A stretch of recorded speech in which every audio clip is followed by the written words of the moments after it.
বাংলাদেশ জামাতে ইসলামী কর্তৃক আয়োজিত বিজয় দিবস উদযাপন শেরেবাংলা নগর ঢাকা। নিজেদের ভাগ্য পরিবর্তনের কাজ করে তারা জনগণের ভাগ্য পরিবর্তনের জন্য সহায়ক হতে পারে না বিদায় জনগণ আপনাদেরকে এই বাংলাদেশ থেকে বিতাড়িত করেছে। আগামী 1000 বছরেও বাংলাদেশে আপনারা আর রাজনীতি করার স্বপ্ন দেখতে পারবেন না।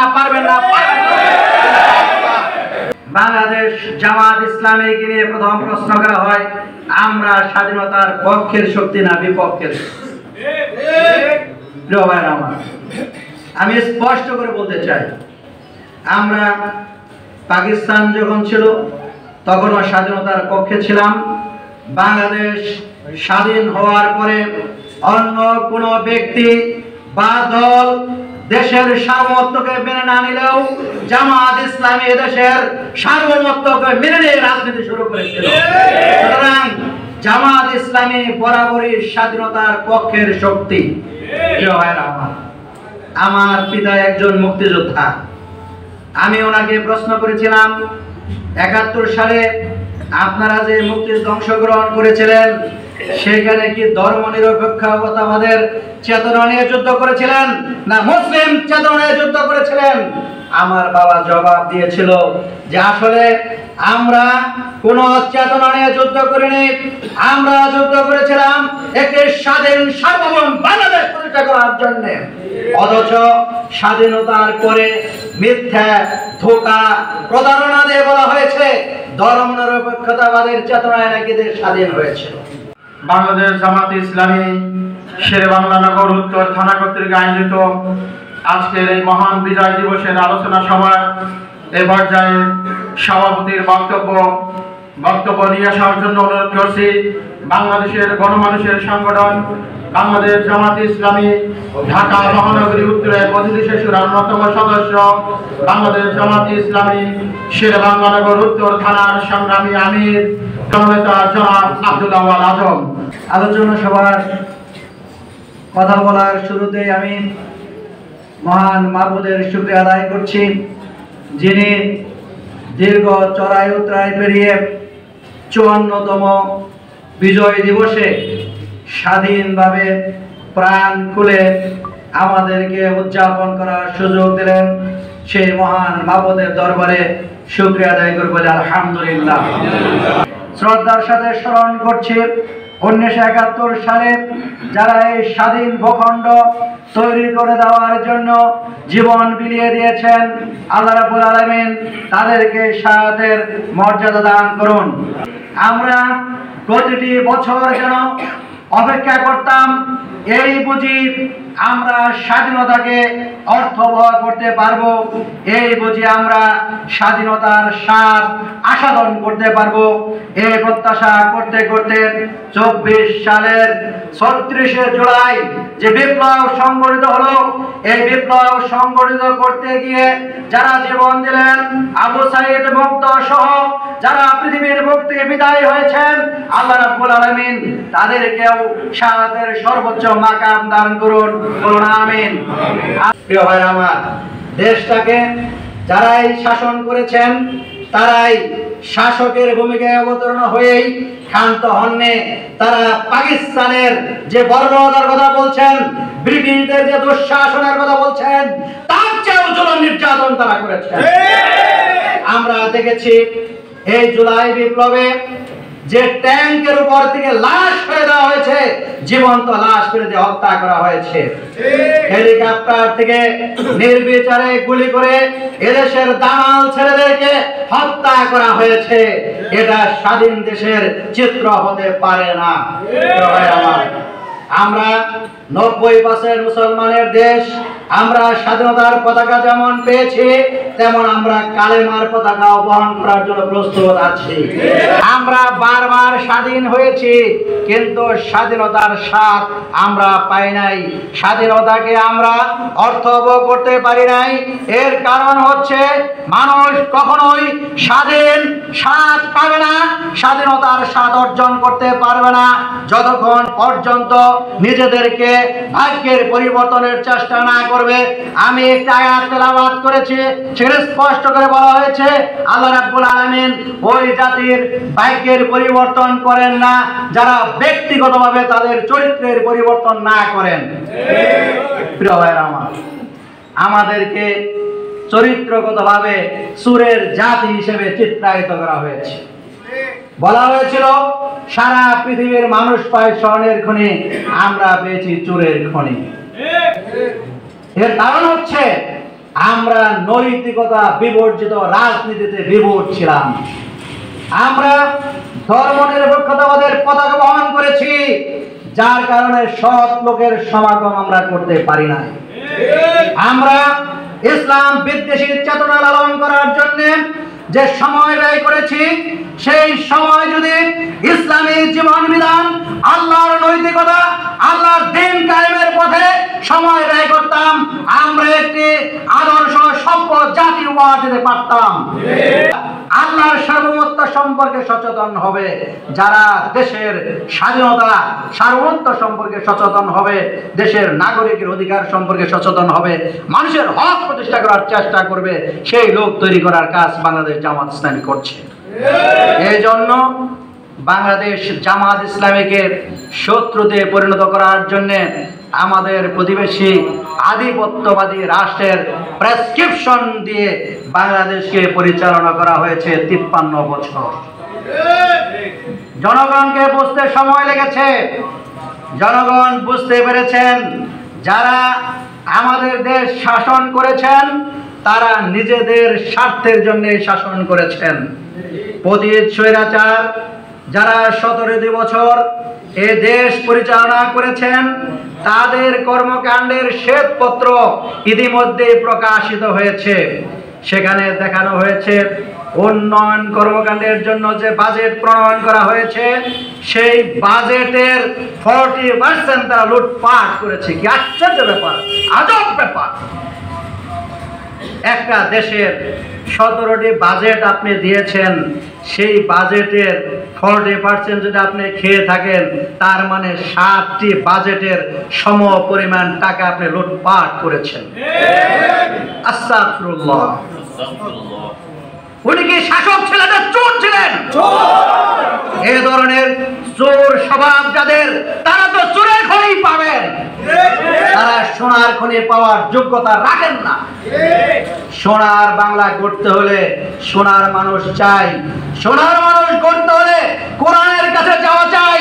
সেই কোরআনকে যেদিন বুকে ধারণ করতে পারবেন, কোরআনের আদলে যেদিন নিজেদেরকে তৈরি করতে পারবেন, কোরআনের আদলে যেদিন রাষ্ট্র ব্যবস্থা তৈরি করার পরিচালনা পদ্ধতি নির্ধারিত করতে পারবেন, সেই দিন সোনার বাংলা গড়তে পারবেন।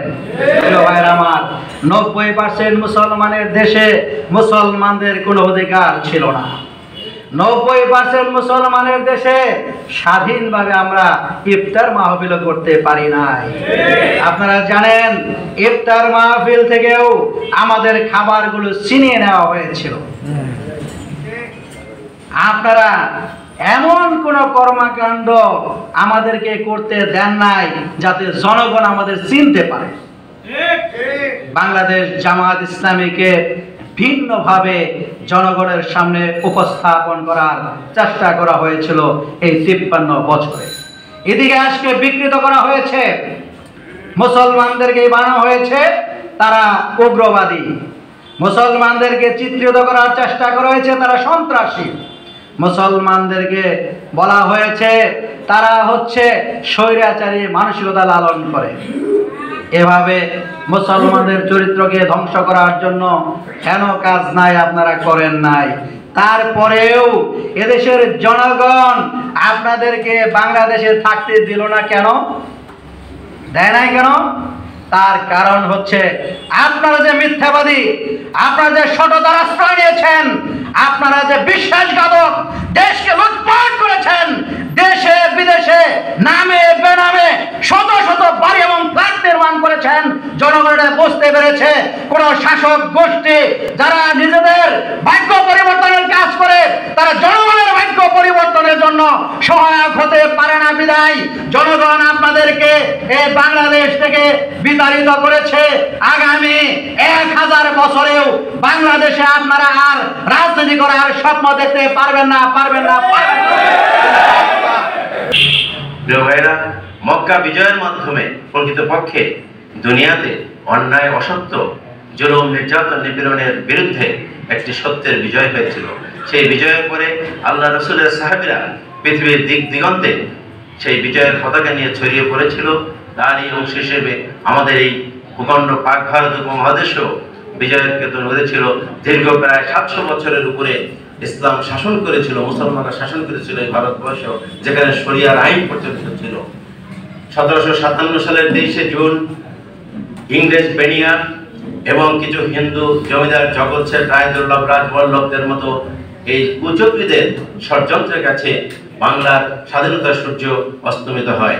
পরবর্তীতে এদেশে এক নরসার্দুল আল্লাহ রাব্বুল আলামিনের এক বান্দা, আমাদের প্রিয় প্রতিষ্ঠাতা আমির মাওলানা মওদুদী রহমতুল্লাহ আলাইহি, তার প্রতিষ্ঠিত এই বাংলাদেশ জামাত ইসলামী ন্যায় এবং ইনসাফপূর্ণ একটি সমাজ প্রতিষ্ঠার জন্য সংগ্রাম চালিয়ে যাচ্ছে এবং পর্যায়ক্রমে 1757 সালের পরে 1947 সালে এসে আমাদের বিজয় না হলেও বিজয়ের সংগ্রামের একটা ফলাফল দেখা দিয়েছিল। কিন্তু শাসক গোষ্ঠীর অন্যায় এবং অবিচারের কারণে আমাদের সেই বিজয় আমাদের সুপ্রতিষ্ঠিত হয়নি।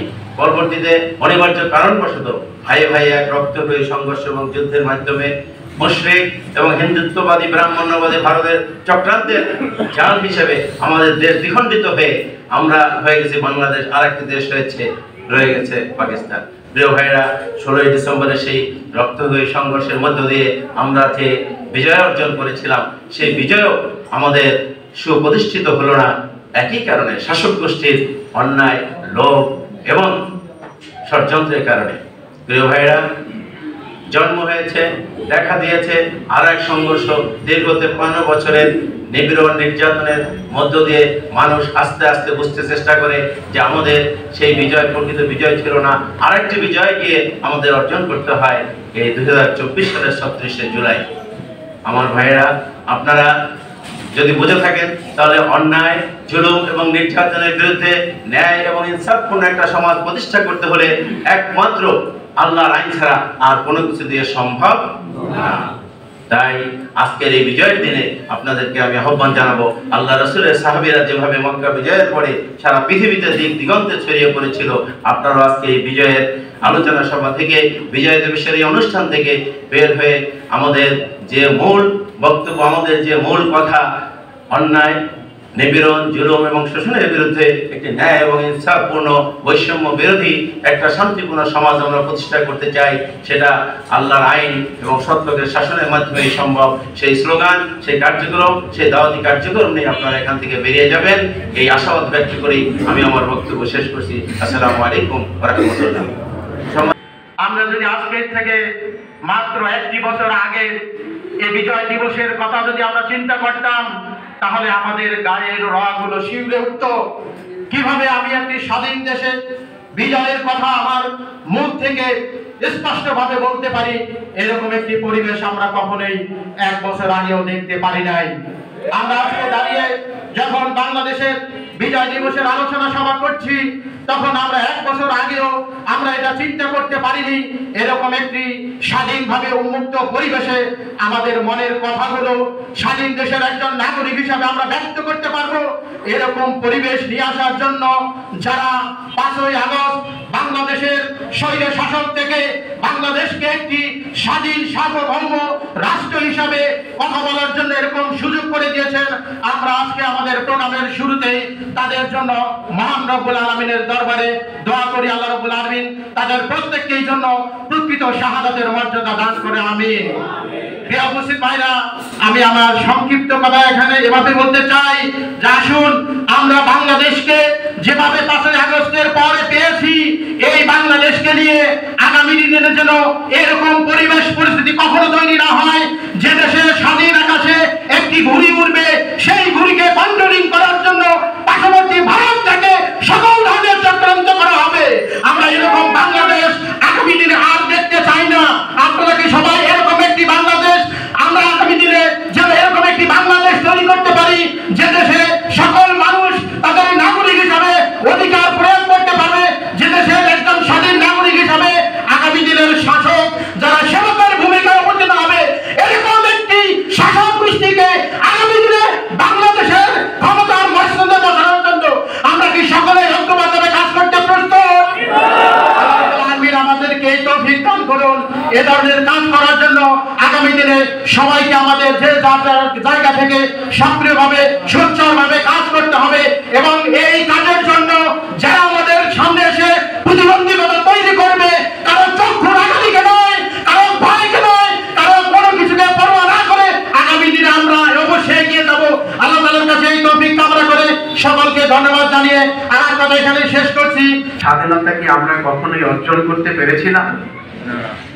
যদি পেরে থাকি তাহলে যে কথাটি আমরা এখন বুঝতেছি, দীর্ঘদিন আগে আমাদের নেতৃবৃন্দ তা বুঝতে পেরেছিলেন 1971 সালে, যে কারণে তারা বলেছিলেন যে আমরা পিন্ডির গোলামি থেকে মুক্ত হয়ে দিল্লির দাস হতে চাইনি।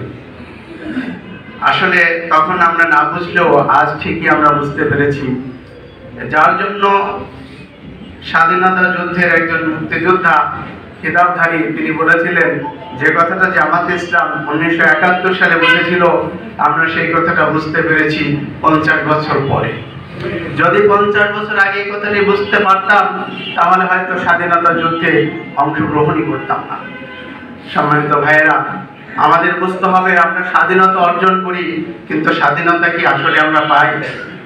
এক সাগর রক্তের বিনিময়ে যখন 71 সালে আমরা স্বাধীনতা অর্জন করেছিলাম, 3 লক্ষ না হয় 30 লক্ষ, 2 লক্ষ মা বোনের ইজ্জতের বিনিময়ে 1 সাগর রক্ত দিয়ে যখন স্বাধীনতা অর্জন করেছিলাম, সেটা কি সত্যিকারের স্বাধীনতা ছিল, নাকি এক দেশ থেকে মুক্ত হয়ে আরেক দেশের পরাধীনতার নাকপাশে বদ্ধ হয়েছিলাম? আমাদের সেইগুলো বিচার করার সময় এসেছে। যদি সত্যিকারের স্বাধীন হয়ে থাকতাম তাহলে এই 2024 সালে 30শে জুলাই তথা 5ই আগস্টে কেন আমাদেরকে আবার এদেশের তরুণ তাজা প্রাণ ছাত্র জনতাকে আবার রক্ত দিতে হলো? কেন আবার অসংখ্য ছোট ভাই ছোট বোন এবং অসংখ্য প্রাণকে আমাদের সামনে তাজা হারিয়ে যেতে হলো? রাজপথের পিচপথ রাস্তার পিচ কেন রক্তে রঞ্জিত করতে হলো? কেন 30,000-এর মতো ছেলে মেয়েকে অন্ধ পঙ্গুত্ব বরণ করতে হলো? আমরা কি এগুলো একবারও চিন্তা করে দেখেছি? সত্যিকার অর্থে আমরা স্বাধীনতা অর্জন করি, কিন্তু স্বাধীনতাকে আমরা ভোগ করতে পারি না। স্বাধীনতা অর্জন করি, স্বাধীনতাকে ধরে রাখতে পারি না।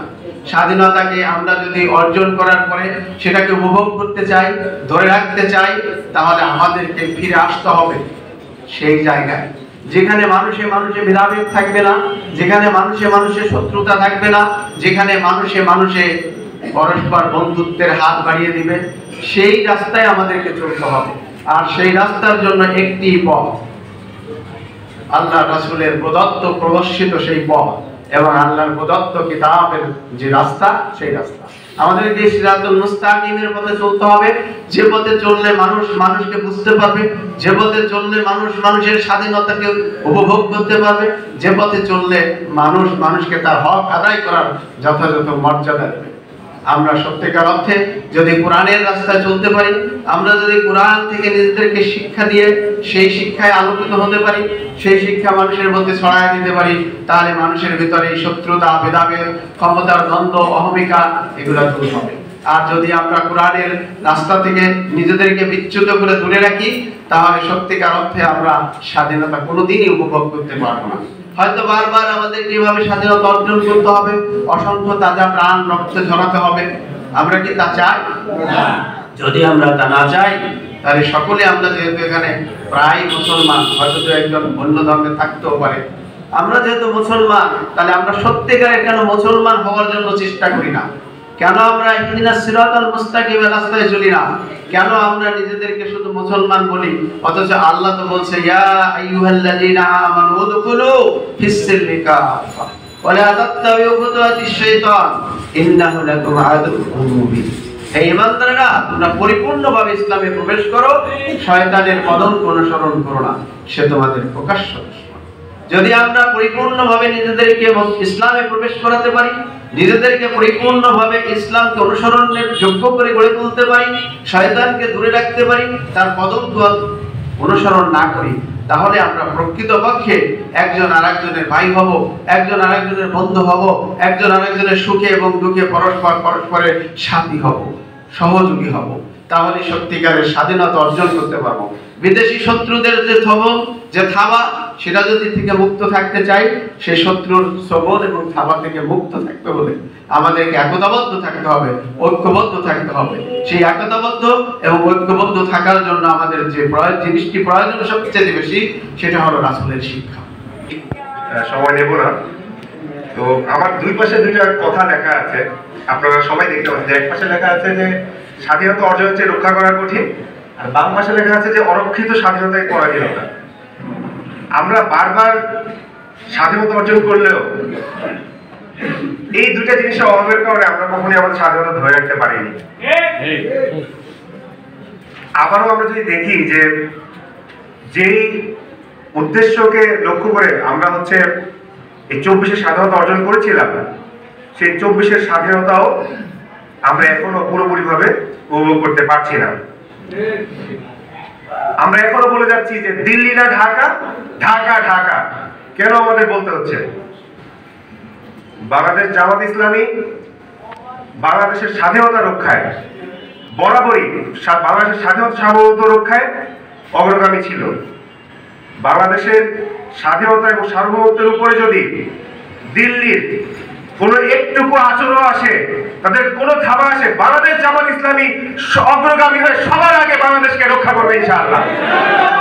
আমাদের সবার প্রতি উদাত্ত আহ্বান থাকবে, ভবিষ্যতে কোনো পরাশক্তি সে যেই হোক না কেন, কখনো যদি আমাদের সার্বভৌমত্ব নিয়ে, আমাদের স্বাধীনতা নিয়ে খেলা করতে চায়, সে যেই হোক, আমরা যেভাবে 24-এ এই স্বৈরাচারী খুনি হাসিনাকে নামিয়েছি, ইনশাআল্লাহ ভবিষ্যতেও আমরা এক হয়ে একতাবদ্ধ হয়ে সেই যে কোনো পরাশক্তিকে আমরা নামাবো ইনশাআল্লাহ।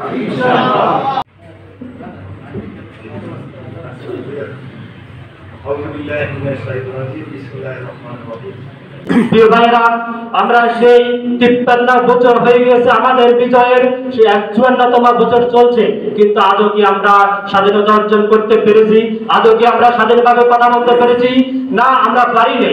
সে 1971 সালে এই স্বাধীনতা, এই বিজয় অর্জন করেছিলেন আপামর জনতা, সর্বসাধারণ মিলেই এই বিজয় অর্জন করেছেন। কিন্তু একটি গোষ্ঠী বিগত সময় এই বিজয় দিবসকে, এই স্বাধীনতাকে তাদের ব্যক্তিগত দলীয় করে তারা বিভিন্ন ভাবে এই জাতিকে তারা অপদস্থ করেছিলেন, এই জাতিকে বিভিন্ন ভাবে তারা জমিয়ে রেখেছিলেন, এবং তারা একটা ভিনদেশী ভারতীয় বিভিন্ন এজেন্ডা তারা বাস্তবায়ন করেছিলেন। এ দেশের মানুষকে কখনো মাথা উঁচু করে দাঁড়িয়ে দিতে দেননি। এই বাংলাদেশ হচ্ছে একটা মুসলিম রাষ্ট্র, এই বাংলাদেশে কখনো ইসলামকে প্রতিষ্ঠিত হতে দেননি। প্রিয় ভাইয়েরা, আমি আপনাদের প্রতি উদাত্ত আহ্বান জানাবো, আজ সময় এসেছে দ্বিতীয় স্বাধীনতার পর, দ্বিতীয় বিজয়ের পর আমাদেরকে আর বসে থাকা চলবে না, আমাদেরকে এখন মাথা উঁচে দাঁড়াতে হবে। প্রিয় ভাইয়েরা, এসব আমরা আর কখনো ভারতের আধিপত্যবাদী আমরা মেনে নিব না। আমরা ভারতকে না বলবো, আমরা ভারতের আধিপত্য আর কখনো মেনে নিব না। আমরা বাংলাদেশকে উঁচু জায়গা প্রতিষ্ঠিত করব, আমরা ইসলামকে প্রতিষ্ঠিত করব। প্রিয় ভাইয়েরা, আপনারা দেখেছেন বিগত 15 বছর তারা টানায় বাংলাদেশের অর্থনীতিকে তারা ধ্বংস করেছে, বাংলাদেশের রাজনীতিকে তারা একঘরে করে রেখেছে, বাংলাদেশের সংস্কৃতিকে তারা নষ্ট করে দিয়েছে, বাংলাদেশ থেকে ইসলামকে দূরীভূত করার জন্য তারা বিভিন্ন চেষ্টা চালিয়ে গিয়েছে। প্রিয় ভাইয়েরা, এসব আমরা 36শে জুলাই যে সকল ছাত্র জনতা, আপামর জনসাধারণ আমাদেরকে যে স্বাধীনতা অর্জন করে দিয়েছেন, এই স্বাধীনতাকে আমাদের রক্ষা করতে হবে। এই স্বাধীনতাকে যদি আমরা রক্ষা করতে চাই, তাহলে আমাদের সবাইকে ব্যক্তিগত জায়গা থেকে আমাদেরকে এগিয়ে আসতে হবে। আমাদেরকে বাংলাদেশ জামাত ইসলামের সাথে একাত্মতা পোষণ করে এই দেশ থেকে আমাদেরকে সকল ধরনের জুলুম অত্যাচার দূরীভূত করতে হবে। ধন্যবাদ সবাইকে। আসসালামু আলাইকুম ওয়া রাহমাতুল্লাহ। ভারতের পণ্য আমরা বয়কট করার ডাক দিচ্ছি। ভারতকে আমরা অলরেডি, ভারতে কিন্তু হসপিটালগুলো বন্ধ হয়ে গেছে জানেন। হসপিটালগুলো বন্ধ হয়ে গেছে। ভারতের কলকাতায় না খাওয়ার অবস্থা, এমন অবস্থা। ভারত মনে করছিল যে তারা যদি বাংলাদেশে কিছু না দেয় তাহলে কিন্তু ভারত আমরা কিন্তু না খেয়ে মরবো। আসলে কিন্তু ভারতই না খেয়ে মরবে। অতএব আমরা সোচ্চার, আমরা কিন্তু নিজেরাই চলতে পারি। আমরা কিন্তু নিজেরাই চলতে পারি না? আমরা কি ভারতকে বলতেছি যে আমাদের খাইতে পারি না কিছু, আমাদেরকে দাও? যখন শেখ মুজিবুর 1971 সালের 16 ডিসেম্বরে যখন স্বাধীনতা অর্জন করার পরে ইন্দিরা গান্ধীর কাছে তারপর গিয়েছিল যে মংলা মানে ভারতের কলকাতা বন্দর আমাদের জন্য কিছুদিনের জন্য ব্যবহার করতে দেবে, তখন ইন্দিরা গান্ধী বলছিল যে কিছুদিনের জন্য কেন, আমরা 1 সেকেন্ডের জন্য তোমাদেরকে ব্যবহার করতে দিতে পারি না। আর আজকে আমরা ভারতকে সব দিয়ে দিয়েছিলাম উজাড় করে। ভারতকে মংলা সমুদ্র বন্দর দিয়েছিলাম, কলকাতা চিটাগাং বন্দর দিয়েছিলাম। বেরুবাড়ি ইউনিয়ন স্বাধীনতা যখন অর্জন করছি তখন চেয়েছিল যে বেরুবাড়ি ইউনিয়ন, তখন বেরুবাড়ি ইউনিয়নে কিন্তু আমরা দিয়ে দিয়েছিলাম। এত কিছু দেওয়ার পরেও তাদের কাছে আমরা কি পাই?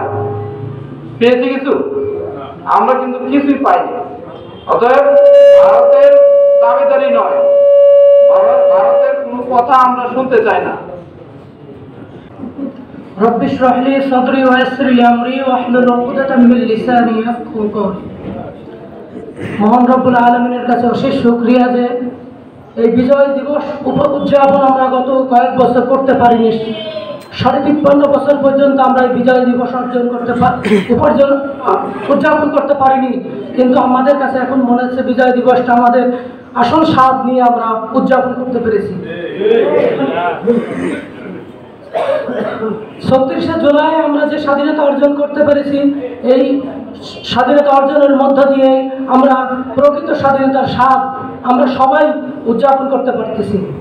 60 ফিট উত্তর ওয়ার্ডের সম্মানিত সভাপতি বিশিষ্ট ব্যাংকার আসাদুজ্জামান টিপু, আমি টিপু ভাইকে তার সংক্ষিপ্ত বক্তব্য পেশ করার জন্য অনুরোধ করছি।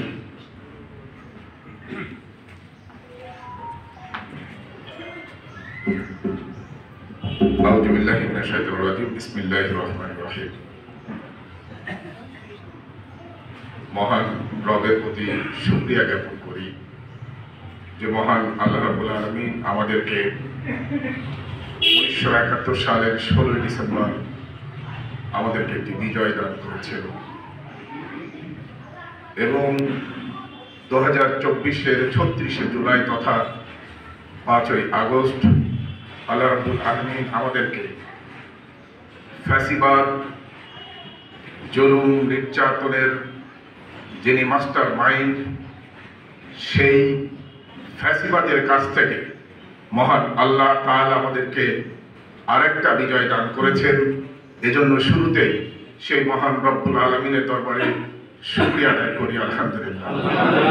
বিজয় আমার ভাইয়ের বুলেট বেধা, রক্তে ভেজা জামার, আমার বোনের শাড়ির আঁচল, মায়ের পাথর আখি, বুকের ভিতর গুমড়ে কাঁদে স্বাধীনতার পাখি। সেই পাখিকে আজও কারা খুঁচিয়ে খুঁচিয়ে মারে, ইতিহাস ফিরে আসে শুধুই বারে বারে। ওরা মুখোশ পরে, ওরা পালিয়ে বেরিয়ে সব মানুষের জীবন নিয়ে দিব্যি খেলা করে। সংগ্রামী উপস্থিতি, 1971 সালের 16 ডিসেম্বর এক রক্তক্ষয়ী সংঘর্ষে পাকিস্তানের কাছ থেকে বাংলাদেশ বিজয় অর্জন করেছিল একটি শোষণ মুক্ত, বৈষম্য মুক্ত, নিপীড়ন মুক্ত, ন্যায় এবং ইনসাফমূলক একটি বাংলাদেশ পাওয়ার আশায়। সেদিন কৃষক, যুবক, ছাত্র জনতা সবাই রাজপথে দীর্ঘ 9 মাস লড়াই সংগ্রামের মাধ্যমে একটি স্বাধীন ভূখণ্ড পেয়েছিল। কিন্তু স্বাধীনতার 53 বছর পেরিয়ে গেলেও আমাদেরকে প্রশ্ন করতে হয়েছিল, কেন সীমান্তে ফেলানির লাশ ঝুলে থাকে। আমাদেরকে 53 বছর পরেও নিজের কাছে প্রশ্ন করতে হয়েছিল, আমরা কি আসলে স্বাধীনতা পেয়েছি?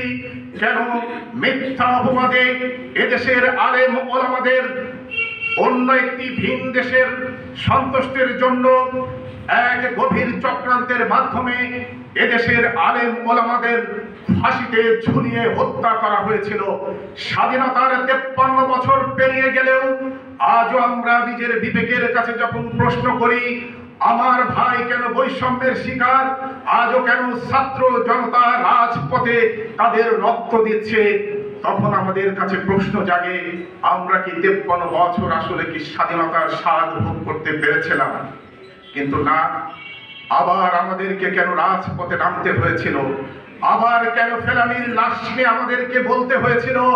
সীমান্তের কাঁটাতারে এই লাশ কেন? আবার কেন বলতে হয়েছিল শিবির বলে সন্দেহ করে বুয়েটের মেধাবী ছাত্র আবরারকে কেন হত্যা করা হয়েছিল? আমাদেরকে কেন 36শে জুলাই কেন আবার একটি স্বাধীনতা আনতে হয়েছিল? তাহলে স্বাধীনতার 54টি বছর আজ পা দিয়েছে, আমরা কি তাহলে বারবার এই স্বাধীনতা চাই? আমরা কি তাহলে প্রতিবার এই স্বাধীনতার স্বাদ ভোগ করতে পারবো না? এখন সিদ্ধান্ত নেবার সময় এসেছে। আমরা যদি প্রকৃত স্বাধীনতার স্বাদ ভোগ করতে চাই তাহলে আমাদেরকে সিদ্ধান্ত নিতে হবে পরাধীনতার সেই শিকল আমরা ছিন্ন যেহেতু করেছি, এই পরাধীনতার এই স্বাধীনতার আসল স্বাদ দিয়ে আমরা আগামীর একটি নতুন বাংলাদেশ দেখতে চাই, যে বাংলাদেশে আবরারের মতো মেধাবীর ছাত্রকে আর হত্যা করতে দেওয়া হবে না, যে বাংলাদেশে বিশ্বজিৎকে দিনের দুপুরে প্রকাশ্য দিবালোকে কুপিয়ে কুপিয়ে হত্যা করতে দেওয়া হবে না, যে বাংলাদেশে আলেম ওলামাদের আর জীবন দিতে হবে না, যে বাংলাদেশে রাজপথে রক্ত পিচ্ছিল রাজপথে আর স্বাধীনতার সেই ঘোষণা নিয়ে আমাদেরকে আর রাজপথে নামতে হবে না। তাই আমাদেরকে সকলকে সজাগ থাকতে হবে।